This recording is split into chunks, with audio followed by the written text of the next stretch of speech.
तर दसरा आणि दिवाळीत 1.25 लाखांच्या पुढे गेलेलं सोनं आणि 2 लाखांपर्यंत पोहोचलेल्या चांदीच्या दरात आता मोठी घसरण झाली आहे।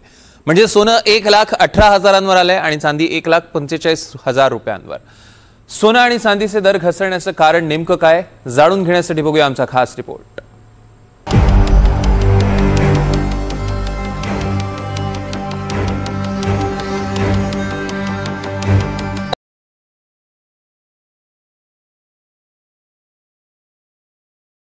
रुपयांवर पोहोचलेलं सोनं आता 11,000 घसरलंय। गेल्या 24 तासात सोन्याच्या दरात मोठी घसरण झाली आहे। सोमवारी जीएसटी सह 1,22,000वर असलेलं सोनं मंगळवारी 4,300 रुपयांनी घसरलं। मंगळवारी 1 तोळा सोन्याची किंमत 1,18,000 रुपयांपर्यंत खाली उतरली। तर चांदीच्या दरातही मोठी घसरण झाली आहे। 1,90,000 रुपये किलोच्या वर गेलेले चांदीचे दर 1,45,000 रुपयांपर्यंत खाली आले।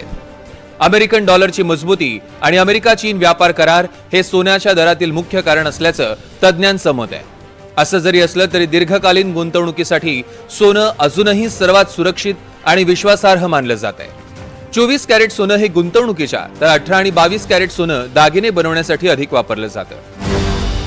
16 ऑक्टोबर रोजी सोन्याचा दर होता 1,27,700 तर जीएसटी सह 1,31,531 रुपये। 17 ऑक्टोबरला 1,31,000 तर जीएसटी सह 1,34,930। 18 ऑक्टोबरला 1,31,000 तर जीएसटी सह 1,34,930। 19 ऑक्टोबरला सोन्याचा दर होता 1,28,000 तर जीएसटी सह 1,31,840 रुपये। 20 ऑक्टोबरला 1,27,200 रुपये तर जीएसटी सह 1,31,016 रुपये। 21 ऑक्टोबरला सोन्याचा दर होता 1,30,500 रुपये जीएसटी सह 1,34,415 रुपये। 22 ऑक्टोबरला 1,29,000 जीएसटी सह 1,32,870 रुपये तर 23 ऑक्टोबरला सोन्याचा दर हा 1,23,000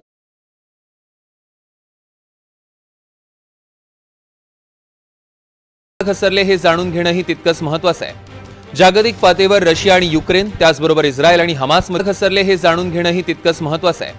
जागतिक पातळीवर रशिया आणि युक्रेन त्याचबरोबर इस्रायल आणि हमासमधील युद्ध थांबण्याची शक्यता वाढल्यानं सोन्याचे दर घसरल्याचं सांगितलं जात आहे। सोबतच अमेरिका आणि चीन यांच्यातील व्यापार करार होण्याची शक्यता वाढल्यानं गुंतवणूकदारांची अस्वस्थता कमी झाली आहे। अमेरिकेचे अध्यक्ष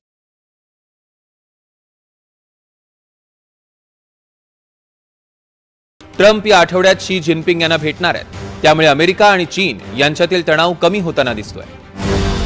या सगळ्या पार्श्वभूमीवर सोनं आणि चांदीच्या दरात मोठी घसरण होताना दिसते।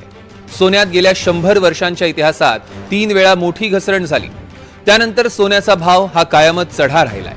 त्यामुळे आता होणारी घसरण ही तात्पुरती असणार आहे की आणखी वाढणार आहे हे जगात होणाऱ्या राजकीय घडामोडींवरच ठरणार आहे। Bureau report, NDTV Marathi.